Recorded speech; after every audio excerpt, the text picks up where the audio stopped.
আজকে বিকালবেলা খেতে খেতে করছি সবকিছু লুয়েছে আজকের এই ভিডিওটা। সাথে আছে আবার কসবার ভাইরাল আরিয়ান ভাইয়ের 1 কাপ চা আর পুরা রুটি। এদিকে আছে স্বাদের বাড়ি, নতুন স্বাদের নতুন অনুভূতি। সবাই পাশে থাকবেন, পুরো ভিডিওটা দেখতে যাবেন। আর যারা যারা এখন আমার পেজটাকে ফলো করেন নাই তাড়াতাড়ি ফলো করে দেন।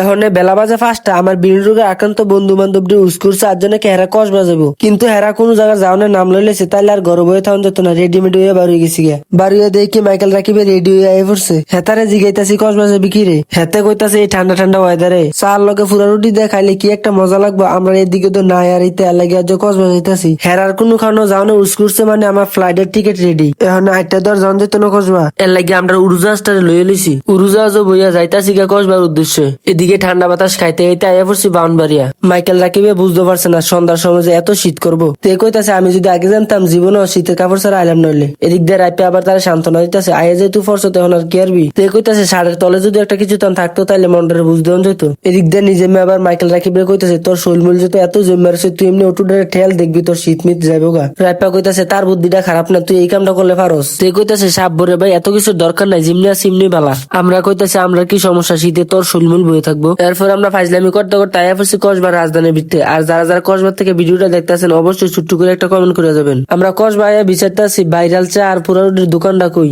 অনেকক্ষণ খোঁজাখুঁজির পর তারপর দোকানে দেখা পাইলাম। দোকানের লোকেশনটা ছিল কসবা জনতা শপিং টাওয়ারের সামনে। তারপর 4টা চা আর পুরা রুটির অর্ডার দিয়ে দিলাম। এদিক দিয়ে আপনারা একটু দেখায় রুটিটা কেমনে ফুটতে আছে। রুটিটা ফুরানোর আগে করলে ময় মশলা দেওয়া লইছে যা লাগে যাবতীয়। কিছুক্ষণ পরে আমরা সামনে চা আর পুরা রুটিটা আইলো। এত সুন্দর একটা স্মেল আছে এই রুটিটা থেকে, খাইতে যে কত মজা হইব না। দেখতে যতটা লোভনীয় ছিল খাইতে তার চেয়ে বেশি স্বাদ। পার্সোনাল ভাবে পুরা রুটিটা আমার চেয়ে বেশি ভালো লাগছে। আপনারা একবার হইলে এই জায়গাটা তাইবেন, ট্রাই করে যাবেন যারা যারা আইছেন না। আর যারা যারা আইছেন অবশ্যই ছোট্ট করে একটা কমেন্ট করে যাবেন। তে দোফার না চা আর কাফের ভিত্তি ঢুকে খায় এই কথা কওনেতে শরমে কাটা কাটা না। সবকিছু মিলে চা আর পুরা রুটিটা আমাদের কাছে অনেক ভালোই লাগছে। তে কইতেছে আয় বিল না দে উঠতে যাই গা। আর এদিক দিয়ে আছে মাইকেল রাকিবে। মাইকেল রাকিবে কইতেছে না অনেক মজা হইছে, আমার চা খাওয়ানোর নমুনা দেখে দেন চা আর কাপটা কেমনে হাসতেছে। তারপর এই জায়গাতে খাইতে আয় পড়ছি স্বাদের বাড়িতে। স্বাদের বাড়িতে আইয়া 3টা মিট বক্স আর একটা বার্গার অর্ডার দেই। মাইকেল রাকিবে কইতাছে খানা দিতে আসো না, আমরা খাইতামও পারতাছি না। এদিকে কুদুর অপেক্ষা করানোর পরেই দেখি লোভনীয় মিট বক্স আমাদের সামনে হাজির। সিলের মতন তাফা দেয়া 3জনে 3টা লই লইছি।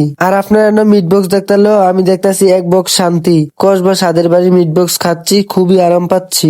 আর আপনারা যদি এরকম আরাম পাইতে চান তাহলে এখন কসবা জনতা শপিং টাওয়ারের সামনে। সত্যি কথা বলতে কি মিট বক্সটা দেখতে যতটা লোভনীয় খাইতে তার চেয়ে বেশি স্বাদ না। মিট বক্সটা আমাদের সবার কাছে অনেক ভালো লাগলো। এদিক দিয়ে আমি চাইছিলাম কি তার বার্গারটাতে একটু মেরে দিতাম, কিন্তু আমার 1 চাপ দিত না। তো আজকের ভিডিও পর্যন্ত, দেখা হবে অন্য কোনো ভিডিওতে। ততদিন ভালো থাকুন, সুস্থ থাকুন, নিজের মূল্যবান জিনিসের খেয়াল রাখুন।